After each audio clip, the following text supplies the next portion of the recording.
News 24 এর আজকের সর্বশেষ সংবাদে প্রথমেই জানিয়ে দিচ্ছি সংবাদ শিরোনাম। পুলিশি হামলার প্রতিবাদে রিজভির নেতৃত্বে মশাল মিছিল। জানাবো পুলিশের হাত থেকে দলীয় কর্মীকে ছাড়িয়ে এনে প্রশংসিত ইশরাক। জানাবো পুলিশের হামলায় বিএনপির ১.৫ শতাধিক নেতাকর্মী আহত, গ্রেফতার ২১। এছাড়া থাকছে পুলিশের হামলা ছিল পূর্ব পরিকল্পিত, দাবির রুহুল কবির রিজভির।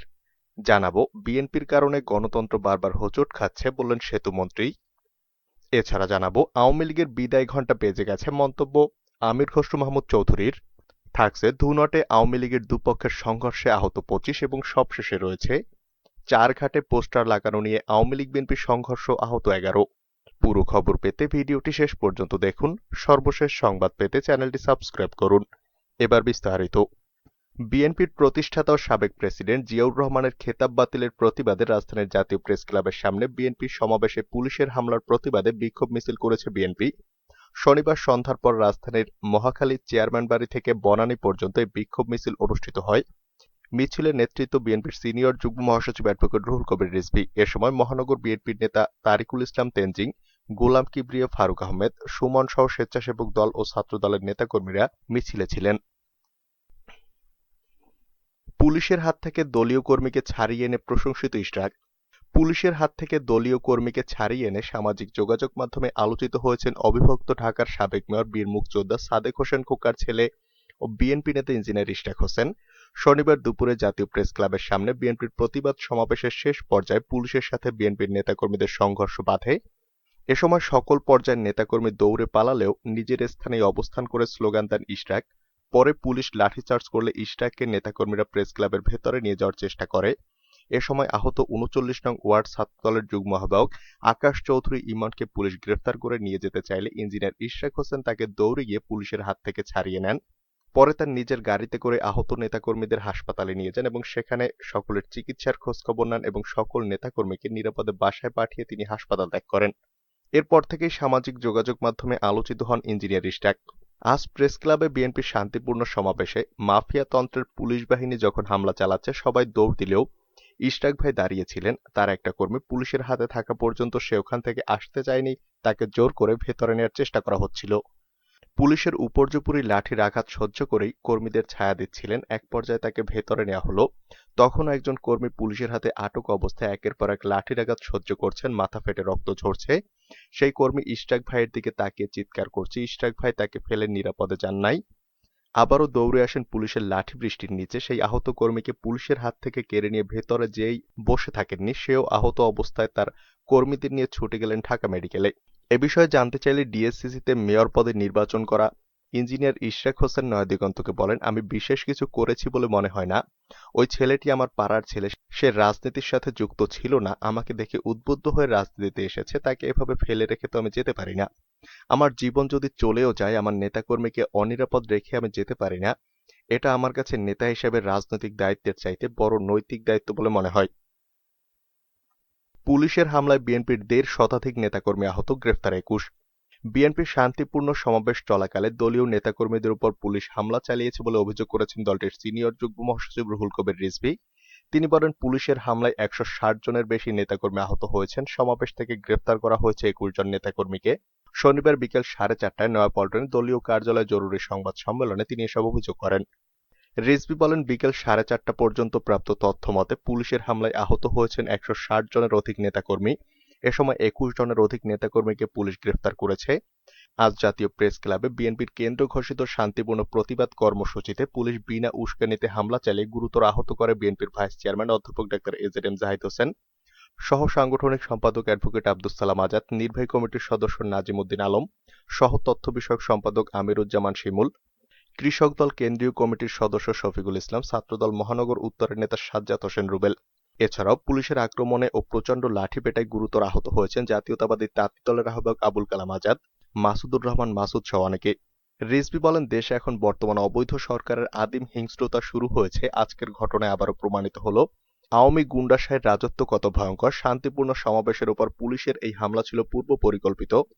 আওয়ামী নাৎসি পুলিশ বাহিনীর পৈশাচিক এই হামলায় বিএনপির ভাইস চেয়ারম্যান অধ্যাপক ডাক্তার এজেডএম জাহিদ হোসেন সহ বিএনপির সিনিয়র নেতা এবং ঢাকা মহানগরীর উত্তর দক্ষিণের অসংখ্য নেতাকর্মী গুরুতর আহত হয়েছেন, রক্তাক্ত হয়েছেন, লাঠিপেটা করে অনেকের হাত পা ভেঙে দেওয়া হয়েছে। গুরুতর আহত অবস্থায় তাদেরকে রাজধানীর বিভিন্ন হাসপাতালে ভর্তি করা হয়েছে। তিনি বলেন, সমাবেশ শুরুর সময় থেকেই পুলিশ বিনা কারণে উস্কানি ও মারমুখী আচরণ করে। জাতীয় ও আন্তর্জাতিকভাবে এই সরকারের ভাবমূর্তি এমন তলানিতে ঠেকেছে যে জনগণের মনোযোগ ভিন্ন দিকে সরাতেই সরকার সিরিজ ষড়যন্ত্র শুরু করেছে। সরকারের কুকীর্তি নিয়ে দেশে বিদেশে নানা জল্পনা কল্পনা আড়াল করতে না পেরে শেখ হাসিনা তার রীতি অনুযায়ী বেপরোয়া ডান্ডাতন্ত্র চালু করেছেন বলে মন্তব্য করেন বিএনপির এই নেতা। বিএনপির কারণে গণতন্ত্র বারবার হোঁচট খাচ্ছে মন্তব্য সেতুমন্ত্রী ওবায়দুল কাদেরের। আওয়ামী লীগের সাধারণ সম্পাদক এবং সড়ক পরিবহন ও সেতুমন্ত্রী ওবায়দুল কাদের বলেছেন, গণতন্ত্রকে এগিয়ে নিতে বিএনপি কৃত্রিম বাধা তৈরি করছে। বিএনপির একদিকে নির্বাচন বিমুখ রাজনীতি, অপরদিকে অপপ্রচার ও ষড়যন্ত্র অব্যাহত রাখায় দেশের গণতন্ত্র বারবার হোঁচট খাচ্ছে। গণতন্ত্রকে এগিয়ে নিতে তারাই কৃত্রিম বাধা তৈরি করছে। শনিবার সকালে তার সরকারি বাসভবনের সমসাময়িক বিষয় নিয়ে আয়োজিত সংবাদ সম্মেলনে তিনি কথা বলেন। সরকার মুক্তিযুদ্ধের ইতিহাস ইচ্ছেমতো রচনা করছে, বিএনপি নেতাদের এমন অভিযোগের জবাবে আওয়ামী লীগের সাধারণ সম্পাদক বলেন, প্রকৃতপক্ষে দীর্ঘদিন ধরে তাদের নেতৃত্বে স্বাধীনতার চেতনা বিরোধী অপশক্তি যেভাবে ইতিহাস বিকৃতি ঘটিয়েছে, তার বিপরীতে নতুন প্রজন্ম এখন সত্যিকারের ইতিহাস জানতে পারছে। মুক্তিযুদ্ধের মীমাংসিত বিষয় প্রশ্নবিদ্ধ করার অধিকার কারণেই। ওবায়দুল কাদের বলেন, কারা মুক্তিযুদ্ধের মহানায়ককে সপরিবারে হত্যার বেনিফিশিয়ারি, কারা এদেশে খুনিদের বিচার চাওয়ার অধিকার হরণ করেছিল, তা নতুন প্রজন্ম জানতে পারছে বলে বিএনপির গাত্রদাহ শুরু হয়েছে।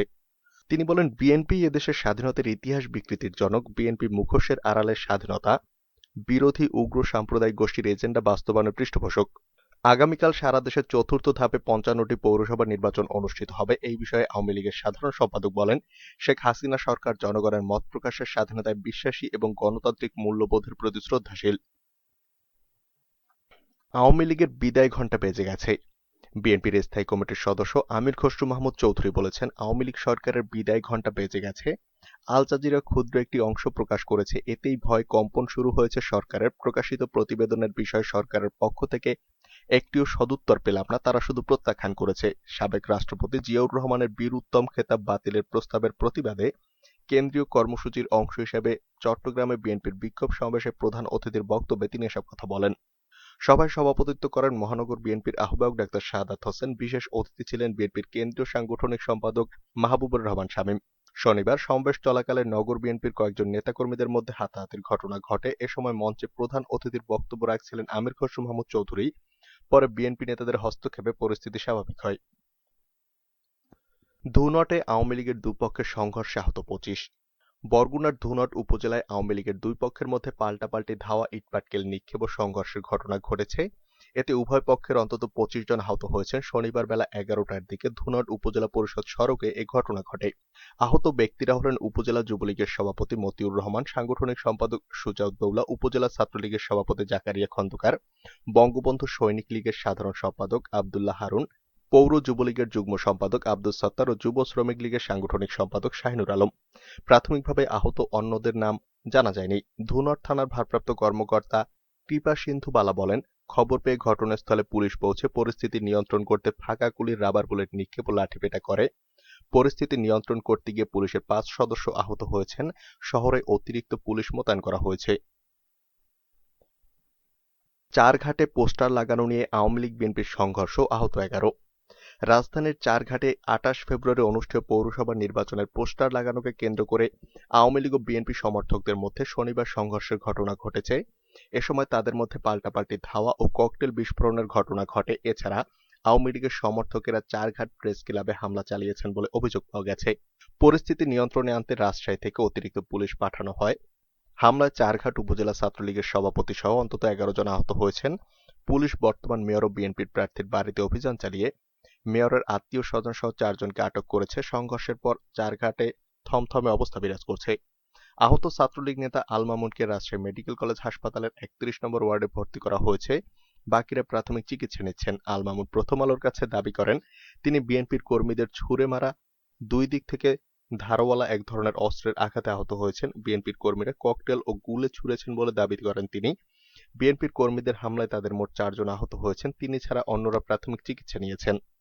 সংঘর্ষের পর পুলিশ বর্তমান মেয়র ও বিএনপির প্রার্থী জাকিরুল ইসলামের বাড়িতে অভিযান চালিয়ে তার ফুফাতো ভাইয়ের ছেলে জিয়ারুল ও জিনারুল, বোনের ছেলে কমল ও তার ব্যক্তিগত সহকারী শামীমকে আটক করে। জহিরুল ইসলাম দাবি করেন, তার ৭ জন কর্মী আওয়ামী লীগের কর্মীদের হামলায় আহত হয়েছেন। তাদের মধ্যে গুরুতর আহত একজনকে একটি বেসরকারি ক্লিনিকে চিকিৎসা দেওয়া হয়েছে, অন্যরা প্রাথমিক চিকিৎসা নিয়েছেন।